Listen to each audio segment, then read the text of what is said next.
That's my whole shtick here. Please don't take it away from me. Once again, Brian opening up our streams with one of his lines. Oh boy.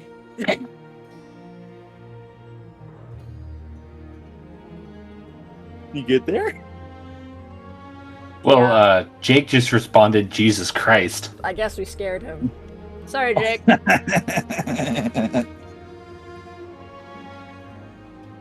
Hello, everyone, and welcome back to the 20-Sided Archives. I am Eli, aka the Archivist, and, Welcome to the Chaos Gremlins. welcome to Rawr. the chaos that is Chronicles of Umaria, Chapter 1, Shadow Falls, Episode 5. Yay! That sounds right. Last where we had left off, we had arrived... It shows when I mute myself. Yeah. arrived at Emuim after the summons of the Princess Orissa Blackthorn informed you all that the chief had fallen deeper into his illness along with the rest of the village, creating a portal that allowed you to jump into it and into the fray of the events that were unfolding there. You had found the chief had been monstrously transformed, not too unlike that of Thevin when he transformed within the cave, holding the Dyer's Bell Holly. After a tense altercation between the chief, the party, and their allies from within the village, the chief had been almost killed by Thevin had he not been stopped by Chisel smacking him really, really fucking hard in the torso. Accidentally and allegedly. I regret nothing. Allegedly. Allegedly. Bro, you said that dude's skittering like a hockey puck on ice. Honestly, that was probably the most impressive Nat 20 I had seen in a while. It is here, in this clearing that had once again been reshaped back into the way it was by the princess before her departure, that we reconvene with the trio and Shrub. The chief had been taken away, his unconscious body lifted and carried by his two children, Nestor and Piper, back into the village proper. You all sit once more within this tall grass, having once again narrowly escaped what could have quickly become a very deadly encounter with something the Blight had conjured to terrorize the people of Umaria. I am curious to know what everyone's thoughts are, and we're gonna start with Chisel. I don't know. I want you to describe to me in this moment how Chisel is feeling. This is not your first... I want you all to do this as well. This is not your first experience with the Blight, but this is the second time that you've seen someone be forcibly transformed by it in a way that seems to be otherworldly and extremely dangerous. Well, currently Chisel is a little high on adrenaline right now, so I don't think he's really thinking clearly. Now, mind you, he doesn't think clearly most of the time. But yeah, I don't think he really has any thoughts about it. It's just, it happens. Apparently we have to deal with it, and we deal with it. I ask the same question then to Redwood.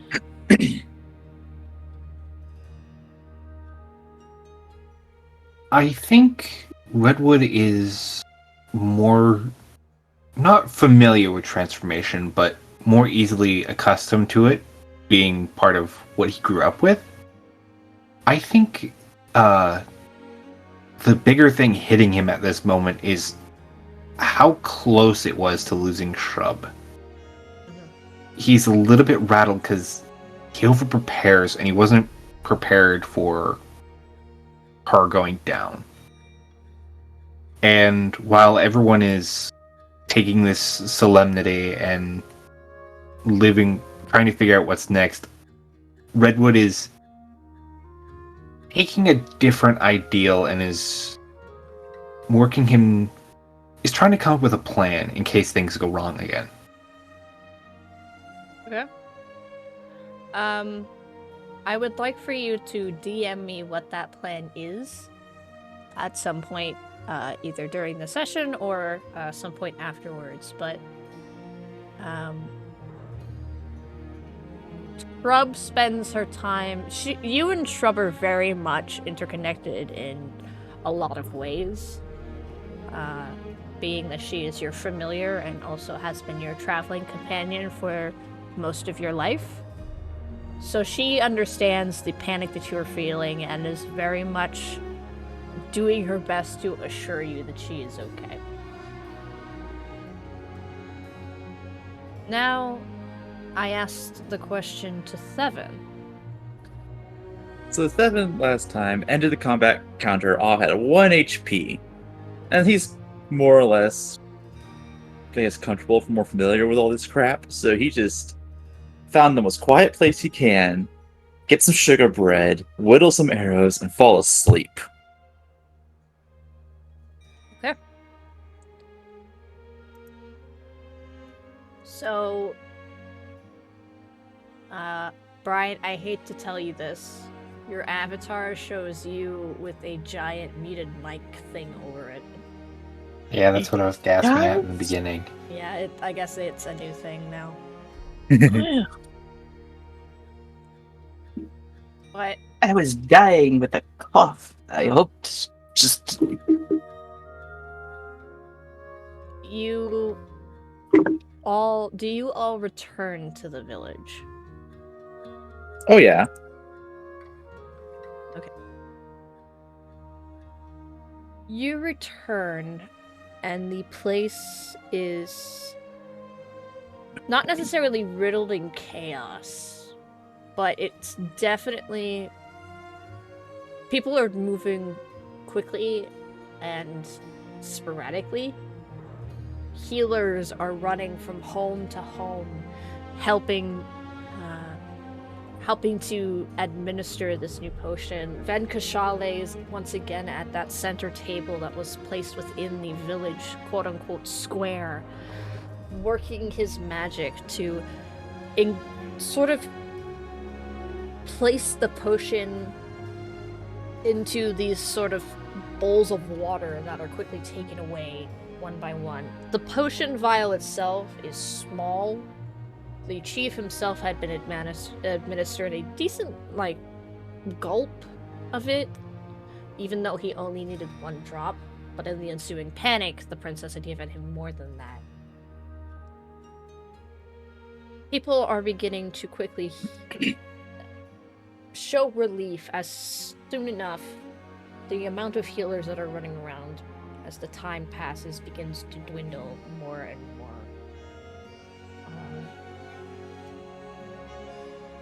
The village then eventually turns to a quiet lull.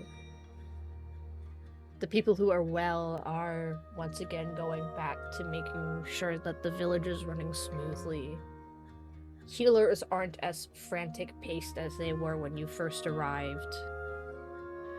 And you finally see, in this moment, just how much the Blight and its attack on Emuem has affected the people who run it. Daria suddenly looks older than she did maybe 2 hours ago. Nestor and Piper look exhausted despite their young age. The chief is nowhere to be found, and you could safely assume that he was once again replaced back into their home to sleep off and let his body sort of accumulate to the potion he was administered. But you can see very quickly that in this moment, your hard work, as minuscule as it is, and even though that you only hit this one village first, seems to have paid off greatly.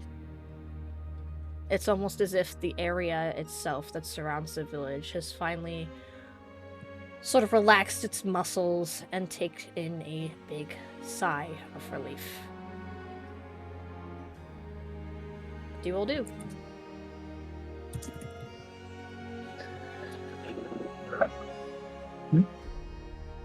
David, Chris, why are you going first? I don't know. I think Redwood's gonna spend some time with Venkashale and have a talk about magic. Okay. We will get to that in a Um, moment because that sounds rather large. Chisel, Thevin, what would you two like to do? I'll say after Devin has had his rest, has his sleep, and all that, he's pretty much going to go around the outer edges of the village and just hunt, while also looking for any other beasts that might have been infected by this corruption. So you go off and do that. Chisel, what are you doing? I'm just going to wander around the town looking for any way I can help. Okay. Your desire to help people, even though you've already done so much, people are thanking you as you walk by. Some are shaking your hand. When you offer to help even further, people are surprised, but quickly inform you of things that need to be done, like chopping wood and, helping with...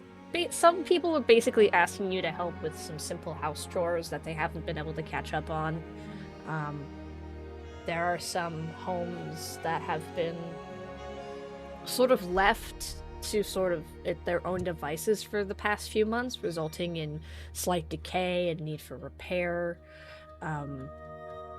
And you being a stonemason and the homes being made of stone, you quickly, begin using what maybe like Daria can do once she's fully rested again and able to once again begin running the village as it used to be and stuff like that. And basically use your knowledge to help the people as best as you can. Devin. Yes. Well, first off, if you could please change the music to something a little bit more ominous, that would be Okay. very helpful. Un momento. Take your time.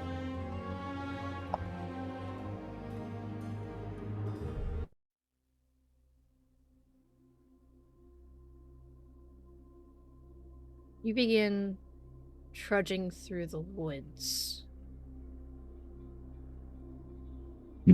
I need you to roll me a wisdom check. Just a check, no save. Okay, just a check.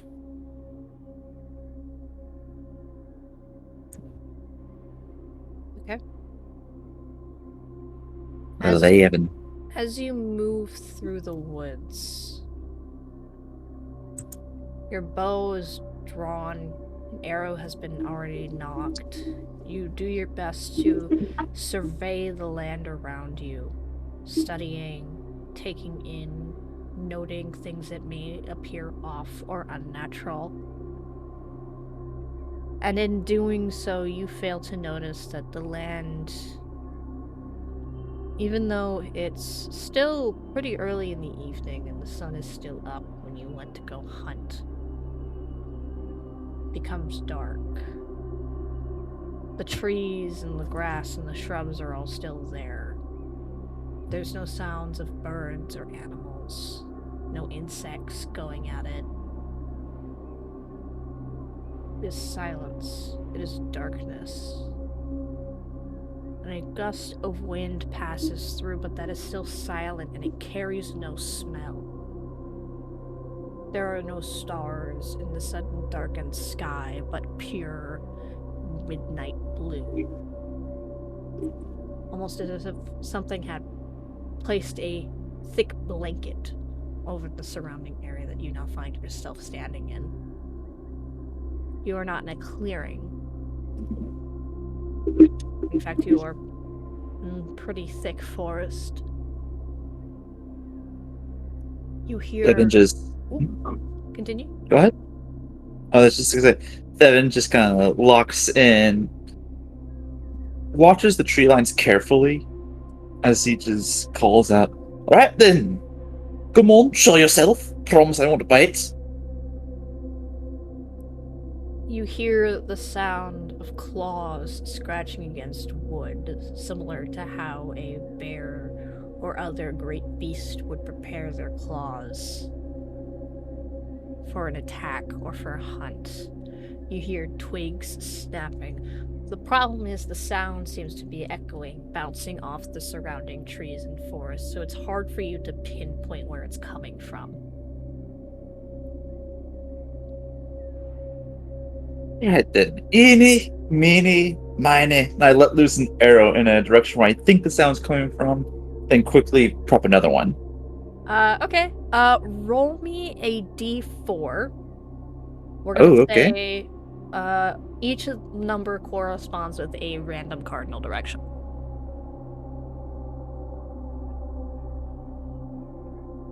You begin your little chant, eeny, miny, mo, and you pop an arrow down to the south, so right behind you. Mm-hmm. You hear it hit something. In fact, the arrow makes that solid thunk noise of it going through flesh before it sticks itself into the ground.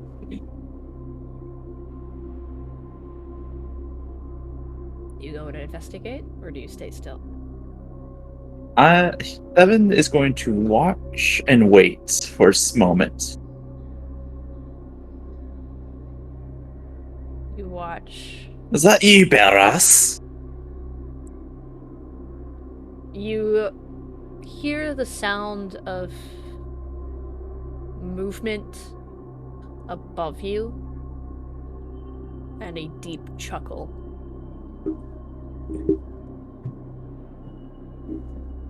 You look up, and similar to that of a panther or other large cat, sits Barun, lounging, very much like a relaxed predator who recently just finished a massive meal. I thought so. Come for round two? Not today. Although you should probably go and pick up your most recent catch. In a moment. He kind of tilts his head at you, almost as if regarding you. And then for a moment, you see a sort of Cheshire cat-like smile appear on his face, which is a little disturbing considering that he, his face is mostly like skull plating. And he goes, "I see you have gotten stronger." Yeah, that tends to happen. Your life is threatened almost every day.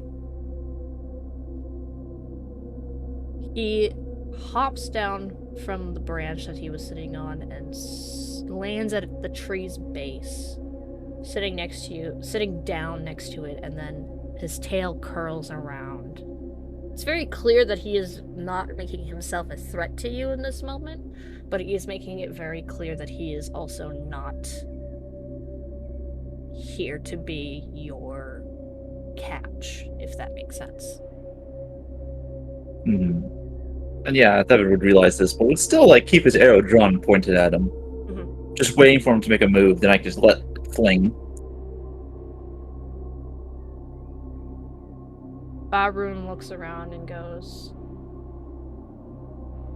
"It has been a long time. since you simply wandered in here. Eh? Tends to be a place I don't want to wander. Do you want me to close the door? Why?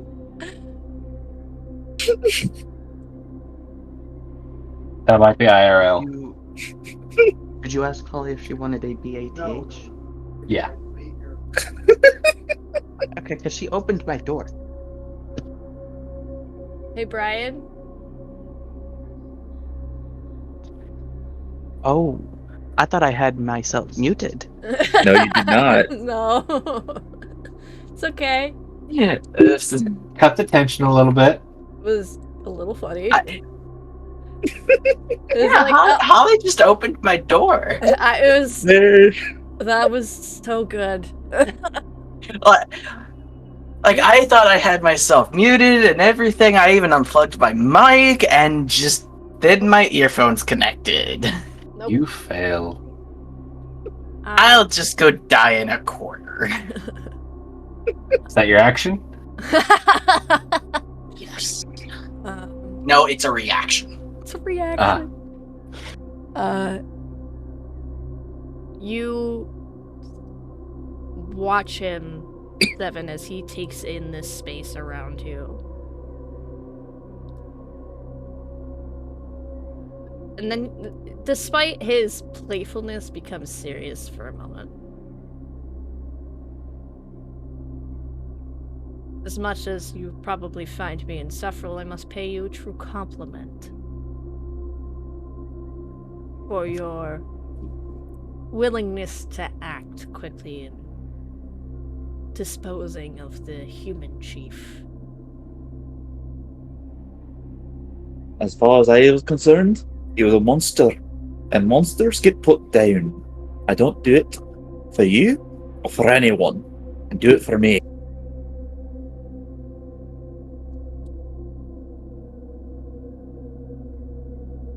Your sister, she Don't you recently... dare speak her name or you mention her, you foul demon.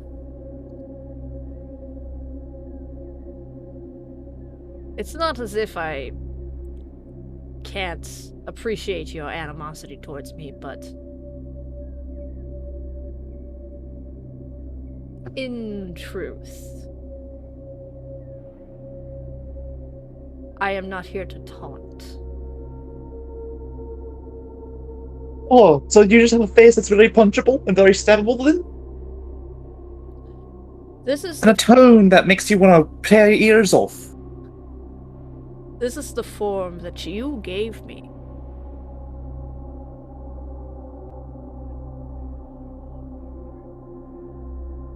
Devin looks a little confused, but then quickly shakes it off, trying to stay focused.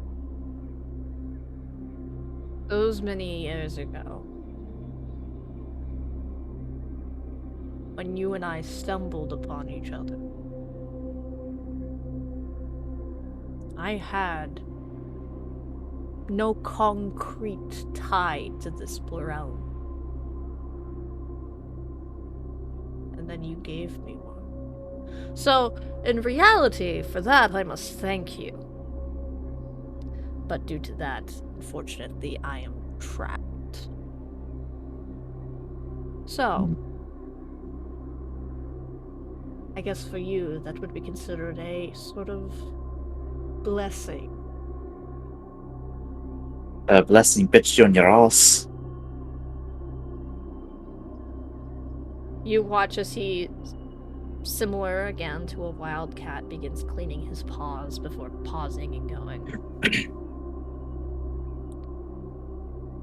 You must listen, Seven Winterfall, and listen carefully.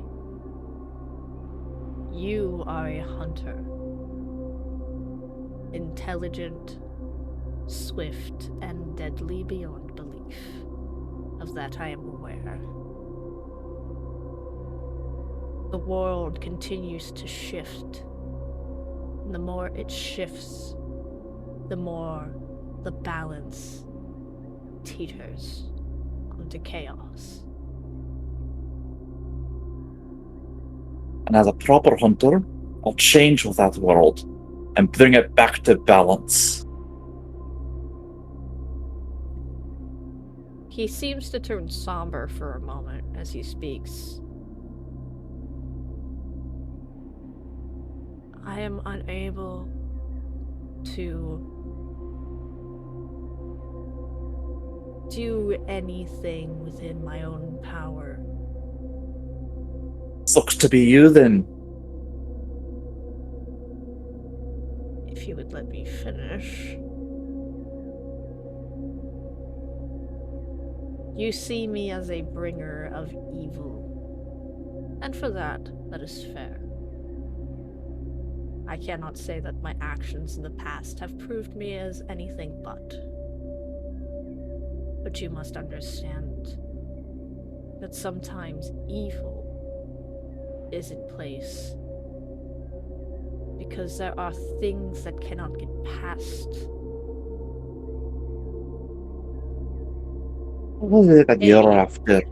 You want us to make a deal or something? Have a little powwow, sing kumbaya as we help save the world together or something?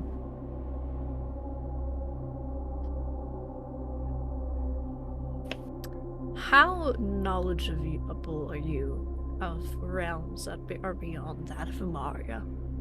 Do you know anything of the Feywilds, the Abyss, the Elemental Planes? Can't say that I do.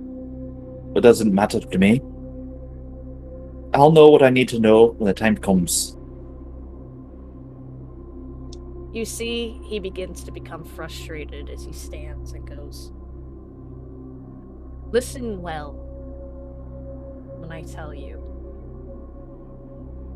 There are monsters worse than me in this world, and they disguise themselves as those you think you can trust.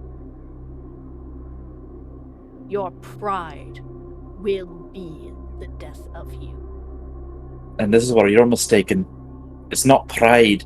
It's sheer spite that drives me. I know I can't do everything. I know I have my limits. Yeah, I'm gonna fight despite of those. I'm gonna kill every last beast I see. Whether it's a massive, nasty piece of shit like you, or someone who disguises themselves behind a friendly face. I don't care.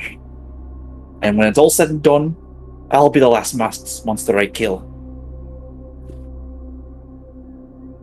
You see, his mouth seems to twitch before the image begins to fade, and you hear, "Sometimes one must find a great devil to bound a lesser evil." We'll see about that, Asperas. The night switches once again back to day, as if you simply blink and it's returned back to its normal form. The woods once again filled with birdsong and animal noises. Devin takes a moment, takes a deep breath to take in the surroundings of more natural beauty of nature before turning to where he shot that arrow to check to see what he did hit. You look, and impaled through the neck and out the other side is a rabbit. Small, white, albino, red eyes. Odd, but not uncommon. But the thing that stands out amongst it is the fangs that protrude from its mouth, and the purple veins that glow slightly until finally the rabbit that was twitching when you first impaled it stops. Devin takes some furs he might have to wrap the rabbit in just so it doesn't touch anything else. Stows it away, retrieves the arrow, then continues hunting. Okay.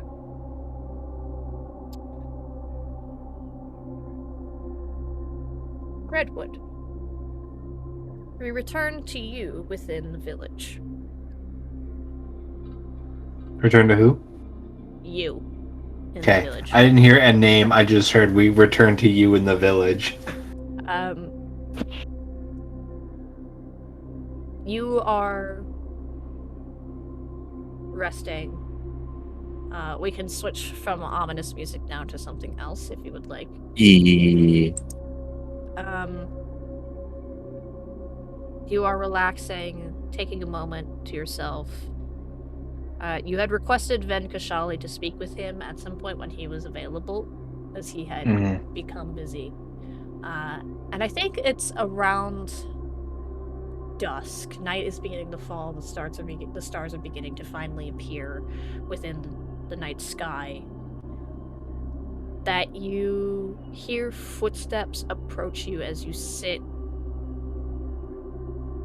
at a rather small fire being tended to by Shrub, who sits in its center, outside of your little guest home that you have been residing in for the past, or that you had resided in a few days ago. He sits across from you,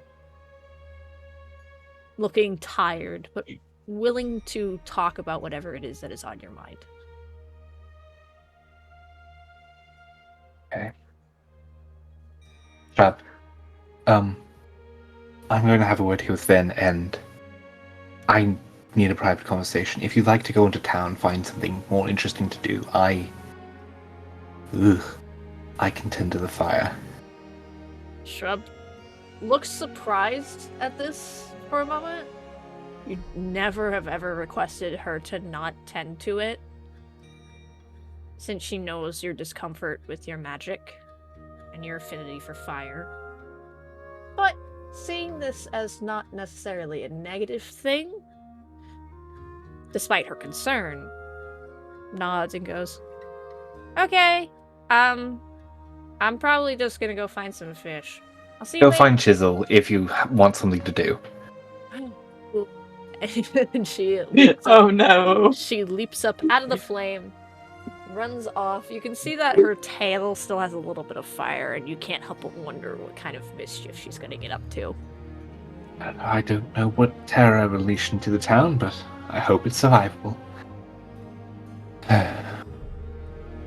Then, I have a problem. Ven Kashale suddenly sits up from his relaxed position. He was sitting on the ground now in the grass. There was 2 logs, one of which you were sitting on, the other opposite he was resting against, but he sits up slightly to look at you, still relaxed, but now much more intent on listening. Go on. You're also a caster, and your magic is granted to you by something else. Do you ever wish you had a magic that is not granted to you? I don't know. Certain effects or spells or things you wish to do but just aren't in your cards. This Ven Kashale suddenly becomes sad as he stares into the fire for a moment. You can see that he is lost, his eyes seemingly almost glazing over before he snaps back to it and goes, "There was something that occurred when I was younger that very much made me question my faith and questioned why I do what I do, why I was given the power I was given if I could not use it to its full potential. So yes, I do understand." In the last battle, I was faced with a mortality and a decision that was not my own. And realizes the question of, I don't know what I would do without Shrub. And that is not something I can prepare for in years and years of practice and training. And I need a way to keep her safe But there's nothing in the hundreds of spells and teachings that the nature has given me that can fit what I need. And I have been thinking of how nature gives you wood. You can use wood in many different ways. But if you really want something out of it, you have to take it apart and put it back together in what can be new tools or weapons, arrows, even the bow. It's taking what you're given and shaping it how you need to. And I think I have to do that with magic. But I'm not sure how my magic is. If you live amongst the wood, you don't know what the stone is like. And so I think I need another perspective on how to shape my magic by having something to compare it with, by working what I can into something newer. See if Venkashale nods and goes,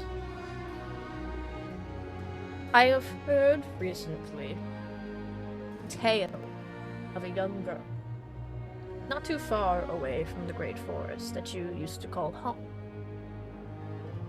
This girl, it is said, I cannot confirm if it's true or not since I have not been close to Fazadil in a while, that she has recently taken up an apprenticeship underneath a high fae who used to work within the summer court of the princess. Now, as you are aware, fae are very powerful casters. Some of their magic, I have heard, goes beyond that of nature and of the divine. If I am hearing these rumors correctly, this young girl, whatever her name may be, is very much in tune with the magic that is woven within the world itself and beyond. Tapping into places of existence that we could only dream of, and allowing her to pull strings and weave from it in order to do her bidding without dismantling the fabric of the reality that she has.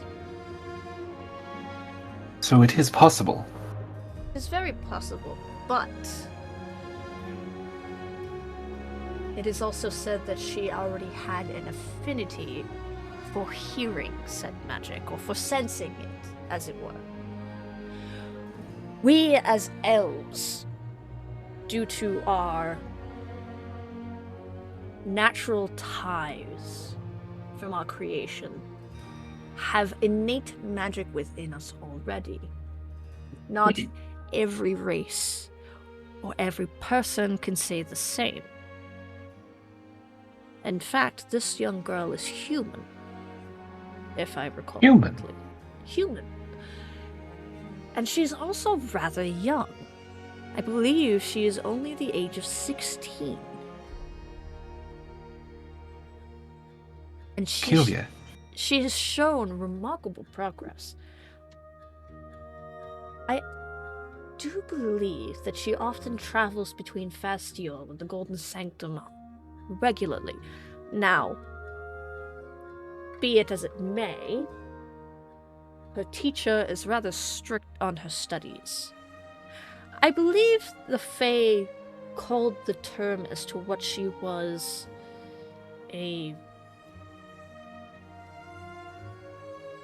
what was the word? Started with a W. Weird. No. Although it is rather odd. A wizard. That was the term. Someone who could study magic, deeply understand it, spend years of their life, hours, poring over various types of writings from many years before and up to now, to taking apart magic itself to put it back together in the way they desire. Wait, at the age of 16? It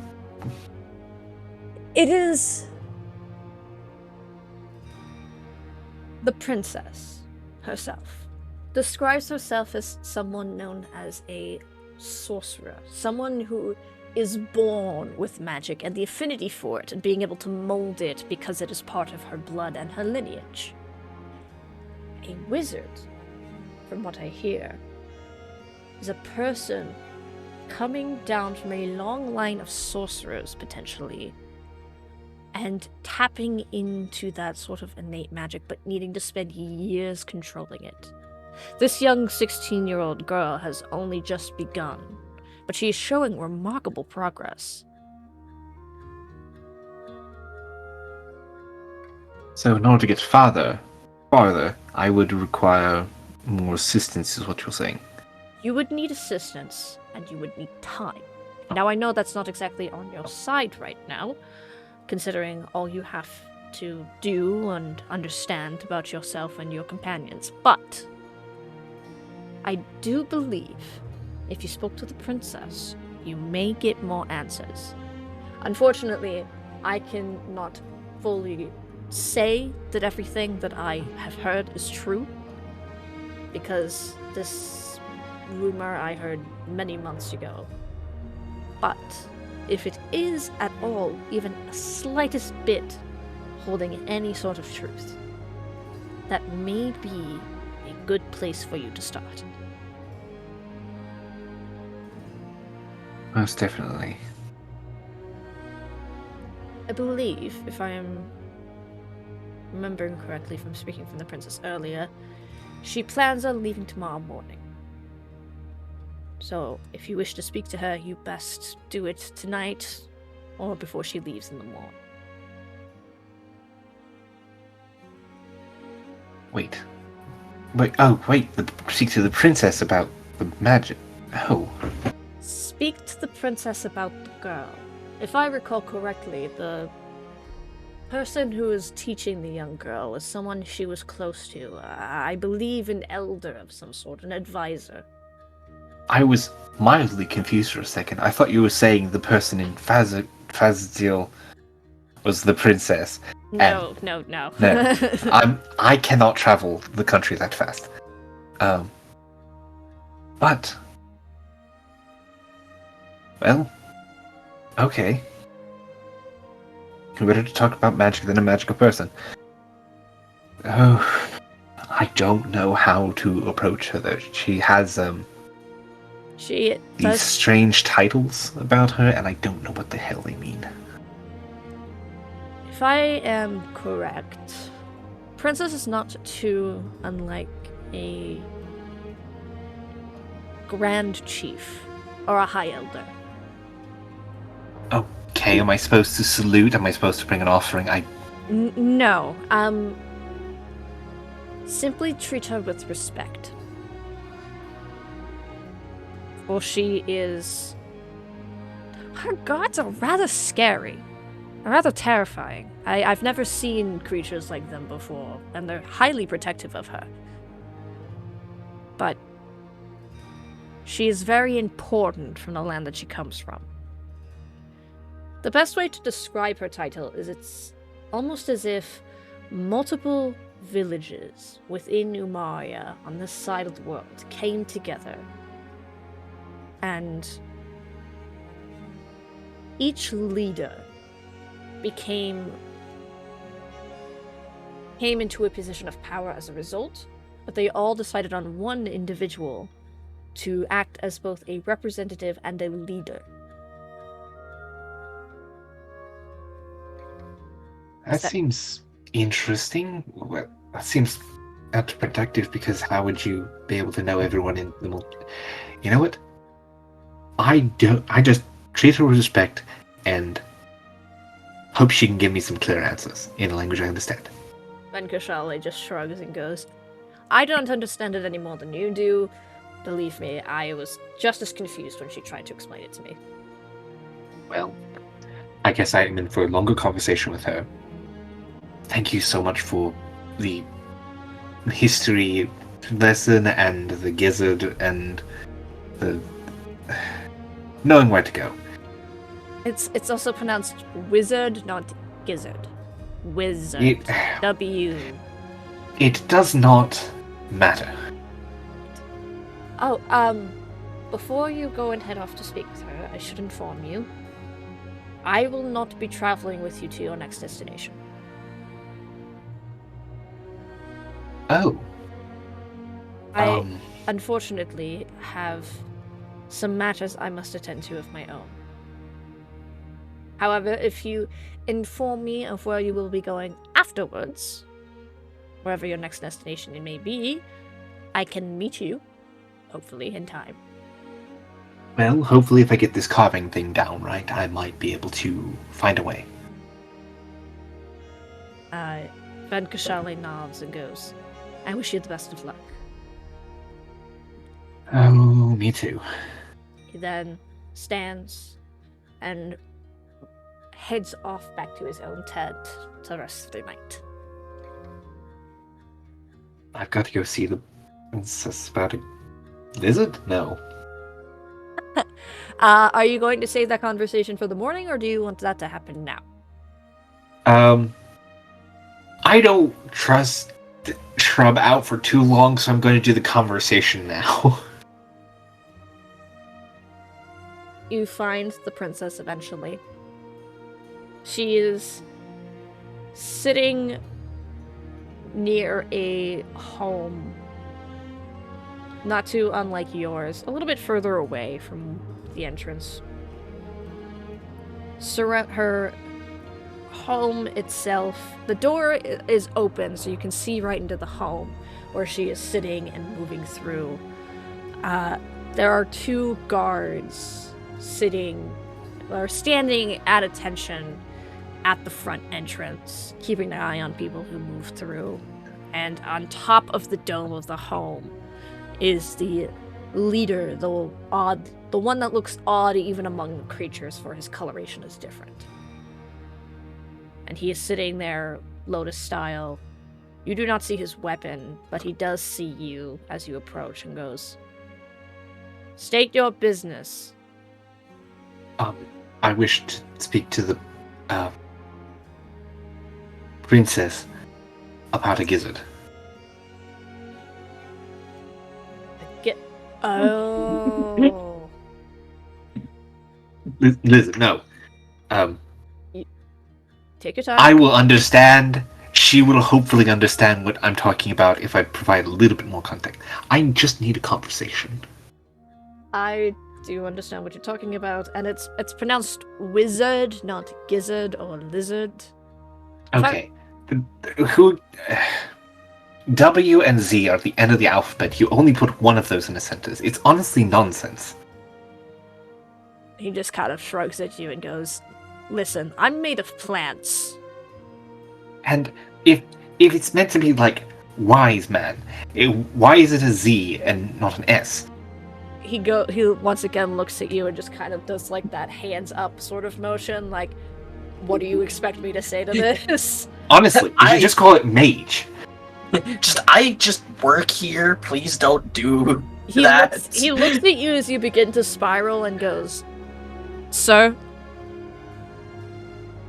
I am her main bodyguard. I don't know what you want me to tell you. I'm given orders and I abide by them. I am not the person you should be ranting about this to." And I can't be a threat. I'm too confused to even hurt myself. That is fair. Be quick, for the princess will need to turn to her rest soon. Thank you. And if you see like a small fox, tell it to go find Chisel. What? A chisel? What? Just tell the fox to go find the chisel. That's on. Life is confusing. Referred to as an object. This is so funny to me. I have been referred to as an object.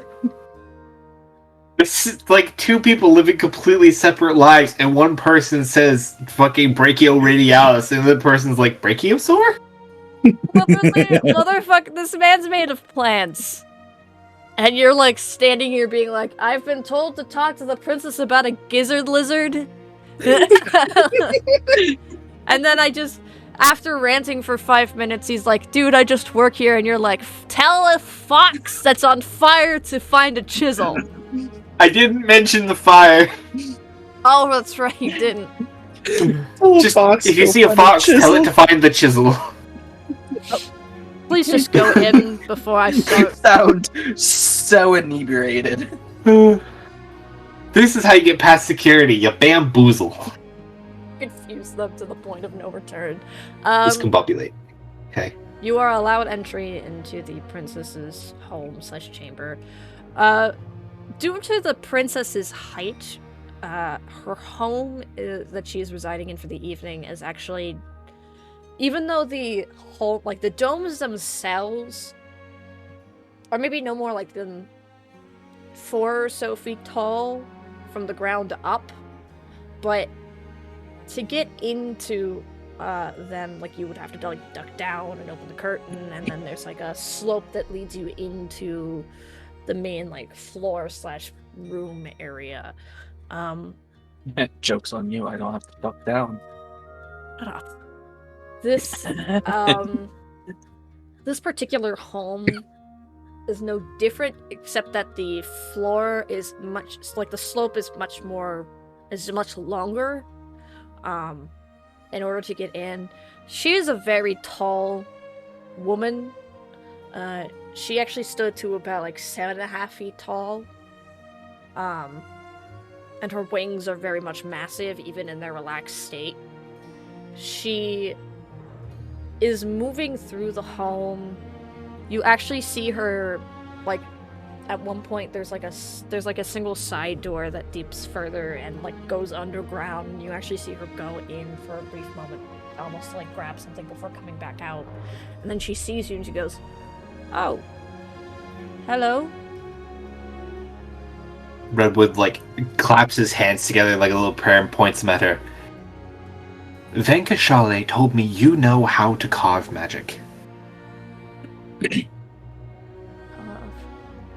Oh! No. I feel like there needs to be more, No, I know exactly what you mean. Oh, good. Finally. She does the same sort of hand gesture to you where she claps her hands and points them at you and goes, "However, I wouldn't consider it carving." It's taking what you're given and giving it a shape. She seems to like look at you up and down and then smiles a little bit. Exactly. I need the tools to shape magic, and Venkashale told me you're raising a wizard. A wizard. Raising her And now. Raising her now. I need... Teaching her. Well, Teaching her. Also not my job. But there is a young girl that one of my advisors is currently teaching. If that's who you mean. Are you able to give me a little bit? I don't need another 30 years of education. I just need a way to make sure my friend is safe. You're a fox friend, right? Yes. And I do not know what I'd do without her, and it's not something I want to face. She nods. Jared, Yee. if you would be so kind as to make the music a little bit more somber. Samba.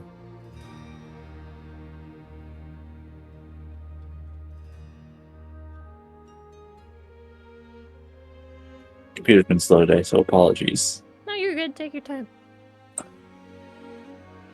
Honestly, Discord's been a little slow for me. Been a funky day. It's been a funky life. Oh, And it's gonna get funkier. Funky life. Funky Bing monkey, bong. chunky monkey. Fuck your life, bing bong. Throws a I need to speak to a princess about a lizard. I thought it was a blizzard. No, gizzard. Oh, gizzard. I see. I honestly thought it was a lizard. Anyway. Redwood. The princess approaches you and goes, "What I am about to do, in order to understand if you can do this, is going to, 1, feel a little odd, may even be a tad painful, but it is a necessary step. So I need you to bear with me." Dad. Okay. The princess's wings unfurl slightly. Still drooped and relaxed, but showing sort of their length. They are wide. Only an inch away from the wall on either side. White cascades and sort of fades into this brilliant cyan blue at the ends before turning dark navy. Gold flecks lace within them, some of the feathers themselves being gold. Her eyes close before opening it into a brilliant look of stars in the night as she reaches out her hand and presses it against your chest. You don't feel anything for a moment, but then her hand glows, creating a small little galaxy that spreads out from the palm of her hand and your chest. Suddenly, the night sky itself is within this very room. Stars twinkle, constellations shift, the moon rotates around both of your heads. She gasps as she pulls something from within herself, using it as a lure to pull something from within you. For a moment, it feels like something is being wrenched from your body with an intense force, like a fish on a hook and a lure. You take a deep breath, gasping for air. And finally, she moves her hand away. In her palm, gently cupped within it as her eyes continue to glow and the stars continue to sparkle and shift, is a small ball of fire. It glows bright, red, but very close to being completely white in its heat and its intensity. But it is small. There is no smoke with it. She holds it. She stands there and looks at it before plucking a single star from the space around her, smashing the two together within her palms and begins rolling it like a ball. You watch as the fire begins to glow bigger and brighter, almost becoming the size of that of a basketball, as she then once again slams her hands back together, revealing a spirit. A young fox, curled up and asleep within both of her hands. No bigger than a small rock. Now, laced within the white and red of the fire that creates this figure in her palm is a lavender that swirls within the flame, creating a marble-like effect. She holds this creature in her hand, which then slowly rises up, seems to look around. She gently throws her hands up, tossing the fox. which begins to jump from constellation to constellation around you all, around you both. It chases a comet for a moment that suddenly passes through, sneezing almost, with no sound as the dust from the comet lands on its nose. It then looks to you, and you can't see it due to the lack of features that are there on this figure of flame. But you can tell that it feels like it's smiling, and you don't know why you get that feeling, but you get a feeling of contempt and joy. I wave a little bit. The fox approaches, lands on your shoulder, still small, but now it's about the size of that of a squirrel.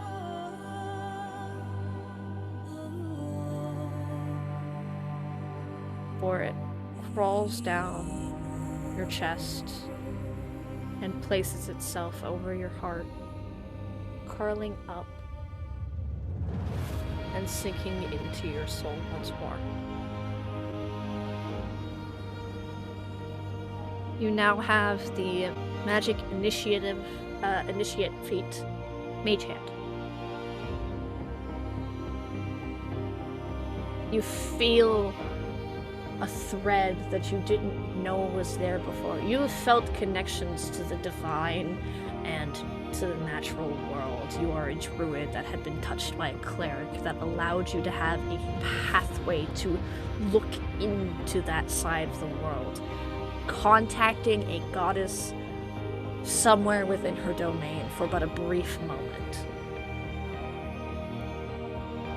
Here, you are tied to something else, something still deeply profound, but foreign, but not in a way that is unpleasant. You feel suddenly as if, beyond your ability to shape the earth itself through your magic, beyond shifting trees and creating golems from rocks and connecting to the animals that hunt and prowl the lands that you live, you now feel as if you could sunder the sky. You feel as if the clouds could be parted by a simple wave of your hand, as if the oceans will obey your very command simply because you will it. Feel that small trace of power begin to pull into that of a thread somewhere within you, as you are connected to realms beyond your understanding, as you find fabrics of universes that haven't even been created yet, and you can now use that thread to create your own tapestry. You have been given the tools that you need to carve the magic to your will. I will say, further down the line, the more that you level up, you will unlock new abilities that would be tied to the wizard class.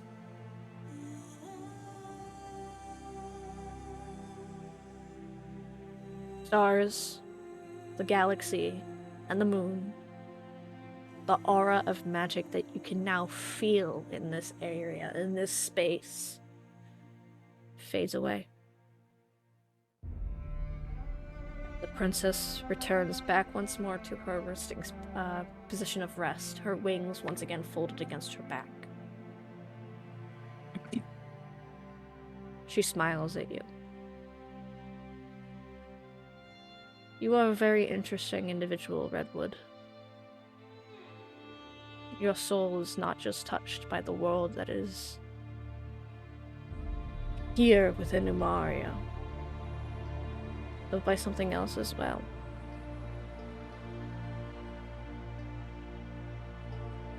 You have the favor of something great within you.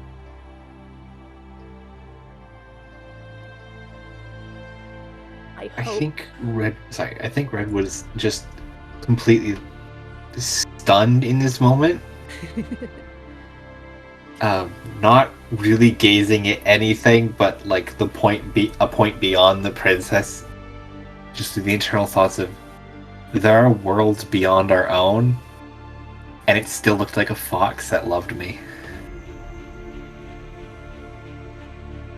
I think roll me a perception check real quick. 10. In this moment, you feel like something is watching you, not in a way of malevolence, but you feel something watch. You feel, for a moment, a fondness in that gaze that you can't quite pinpoint. But in that moment, you know the princess is right. You were being watched by something extremely profound that wishes nothing but the best for you. And I want to know how Redwood feels about that in this moment.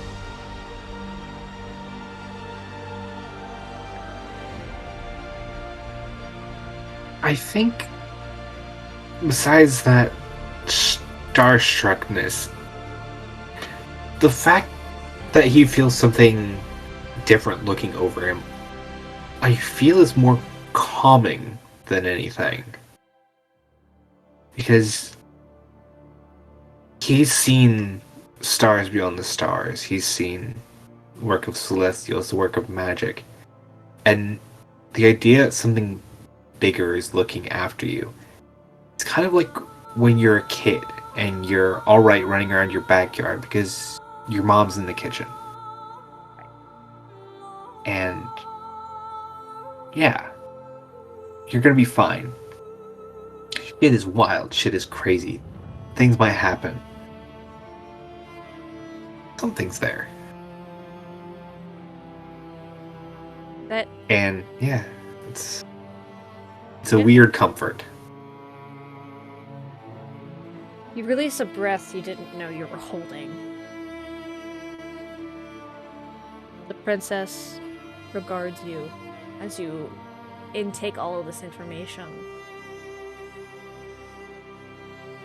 Your shoulders, for the first time in ages, even relaxed.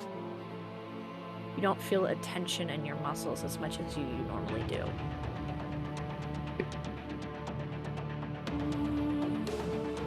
I will actually allow you. You can tell me if you would like to make the decision now or later.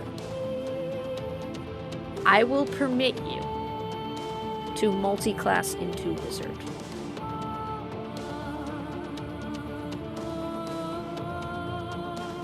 Ooh.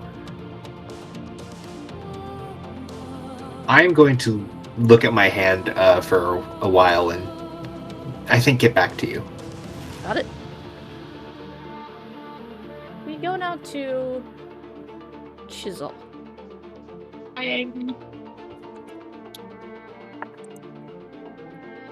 You are standing under the night sky. You're not. Are you looking in any particular direction? Definitely not up, because I can't see it. So, no, probably not. You can still feel the cool. Yes, but I can't look at the stars. I can't look at the night sky. So I'm not looking up. Okay. You stand there. You're in your own little world for a moment. And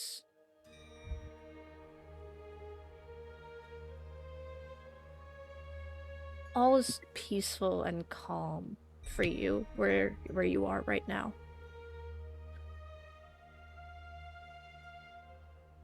It's a cool night. You think winter will arrive within the next 2 weeks or so? Areas within this part of Umaria may begin to experience snow. You know the rotted knives. The rotted. Knotted rice. Rotted. Knotted rice. Thank you. You know the Knotted Rise will definitely be experiencing a very harsh winter this year. Feeling my bones. What is the thing that you think about in this moment of solitude?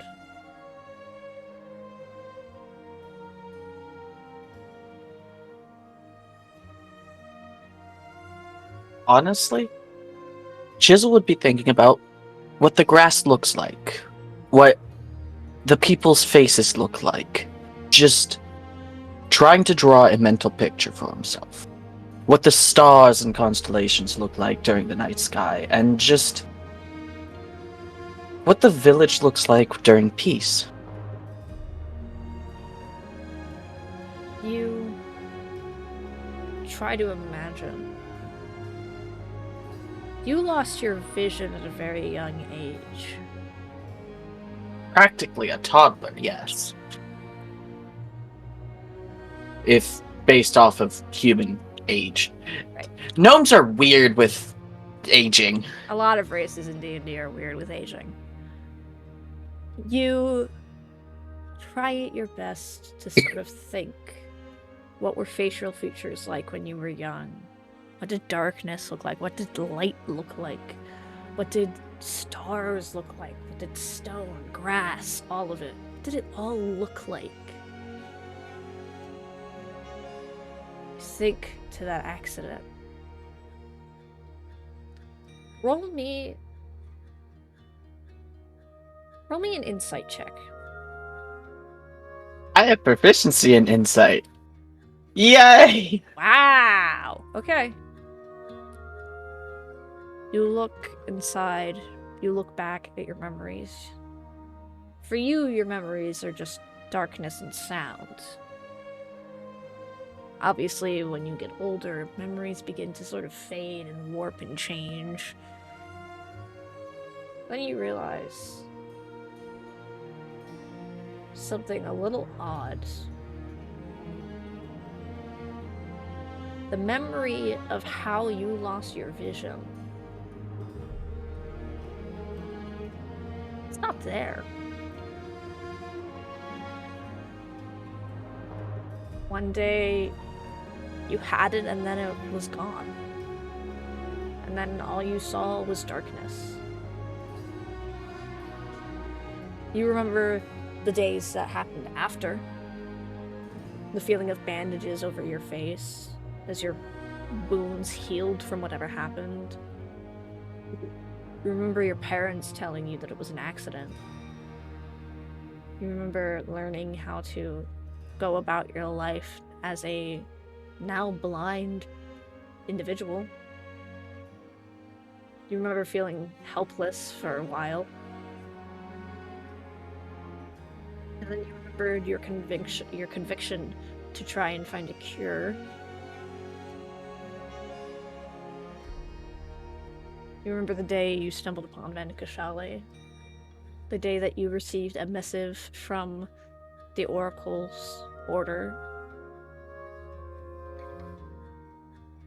I was going to make a joke, but more like stumbled into Ben Kashali. But you don't remember the actual day or the event that occurred that caused you to lose your vision. In fact, you think back to it, and there are certain things about what your parents had said that just didn't line up. If you would like to award me a quick history check. I would. I have proficiency in history as well. What the hell? Yeah, I have acrobatics, history, insight, and survival. You look back. You remember your parents at one point. You were sitting with them in your home. Your parents were working on something. You weren't quite sure what it was, but you remember the sounds of stone being worked on, people moving around you.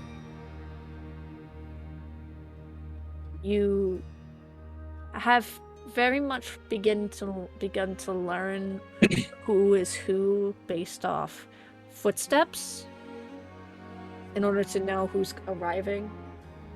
Like, sort of understanding the person's gait and their rhythm as they walked. You remember a day where you were sitting in your family's workshop as they worked. You remember hearing your father's footsteps, your mother's footsteps, one of your uncles. And My grandmother was off cooking somewhere. And the footsteps of an individual that you did not know.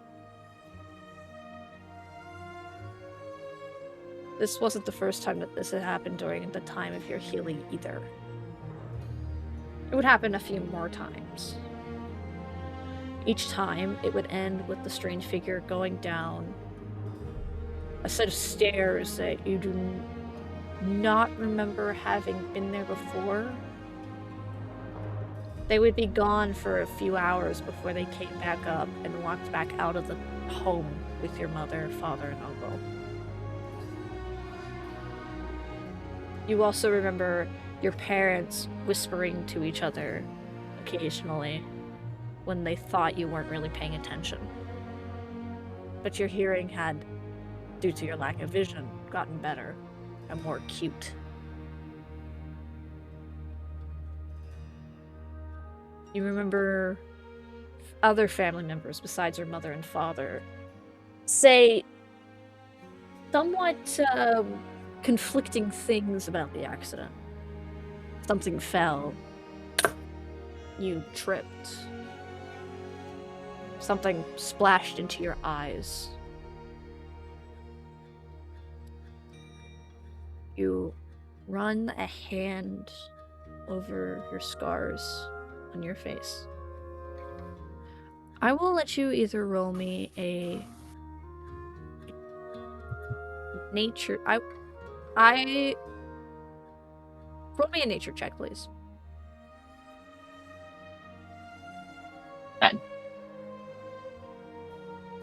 You know the gouges of a chisel or of a tool of stoneworking very, very well. When you were sitting and resting, you were helping your family as best as you could, learning how to do stonemason work blind. Learning how stone felt, what stone was what, the feel, and the texture of the grit of how a stone should feel or how a carving should feel.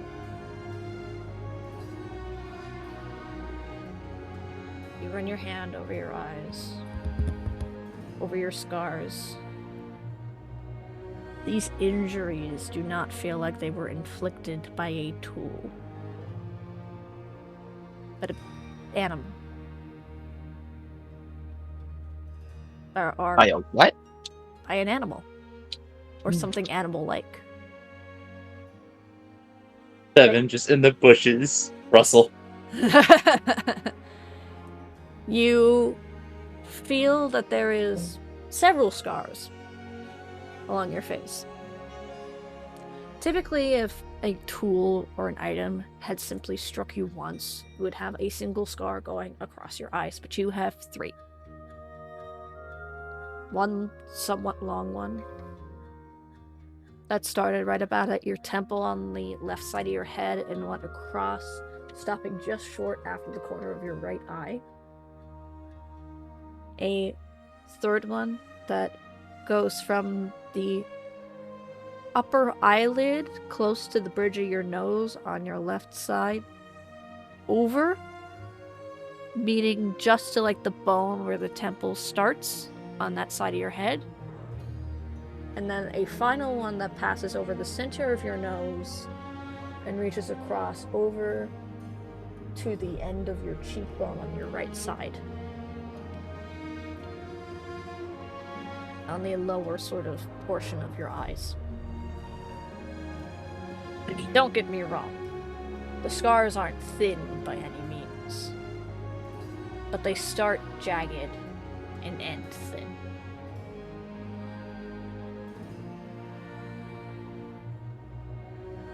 I think with that information, you're able to piece together your parents have been hiding something from you for a very long time.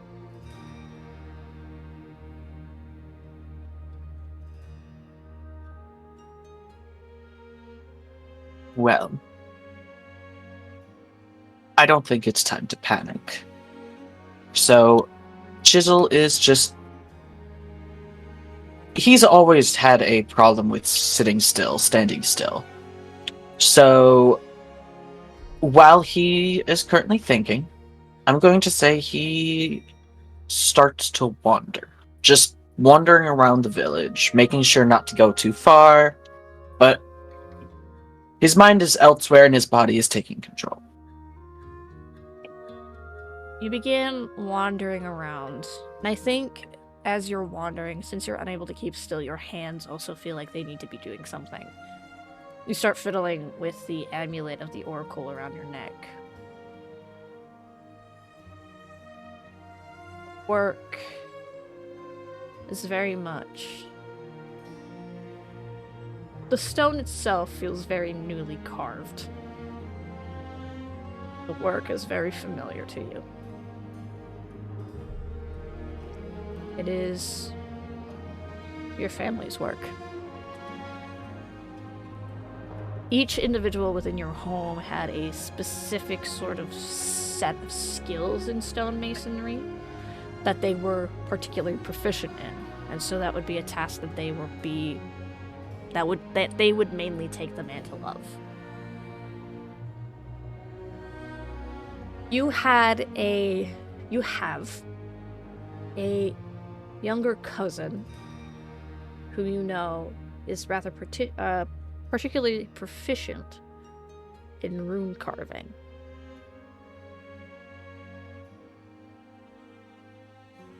I think you... Does this bear their signature, so to say? Like, are the It's like the style. curves are sharper than normal? Just basically something like... that specifically I can tell that it's theirs. Roll me investigation. 13. I will say with a 13, yes. You do put together that this is something that said cousin had done.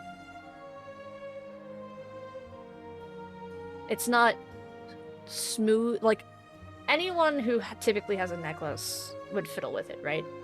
Like, I know that if I sit still, I would begin fiddling with it. I'm doing that now. So, I think while you fiddle with it, you realize that the grooves are still rough. The stone itself is still rough, as if it was freshly made. Maybe no more 5 months. Yeah, maybe no more than 3 to 5 months old. It doesn't have that eroded feel of someone who would have constantly picked it up and replaced it on themselves after resting for an evening, or have messed with it while they were deep in thought, as you saw the oracle do during your travels. I think with that, you decide that it might be time to soon pay your cousin a visit. Once I find them. They don't really leave a lot of whereabouts other than the knotted rise. I would say that your family, all 87 of them, reside within... I keep forgetting I have 87 family members. all reside within your birth home within the knotted rise. He's the only one to leave. He is the only one to have gone outside the knotted rise and the main coyote range. The blind one is seeing the sights? I know. Ironic, isn't it? Well, now that you think about it, not much of a sight is there. Ironic, isn't Yeah. it? Absolutely hilarious. But night falls. Eventually, you all regather and regroup, all thinking about everything that has transpired since then. And you rest for the night. I will say that this will be where we end the session for today. Alrighty then. Thank you all so much for coming to the 20th Archives. That was our lovely Jared as Seven, Brian as Chisel, Casey as Redwood, and me, Eli, as Archivist and Dungeon Master. Please, please, please follow our Twitch channel so that you can catch us when we once again go live. Subscribe We have to cookies. We have cookies. To pay tribute to Lord. Subscribe to our YouTube channel under the same name, and please follow us on Instagram, where we will update regularly about when we go live and all that fun stuff. And you can follow us on our podcast on Spotify. Hope you enjoyed, and we'll see you for episode 6 of Chronicles of Umaria, Chapter 1, Shadow Falls. Bye-bye! Till next time. Bye.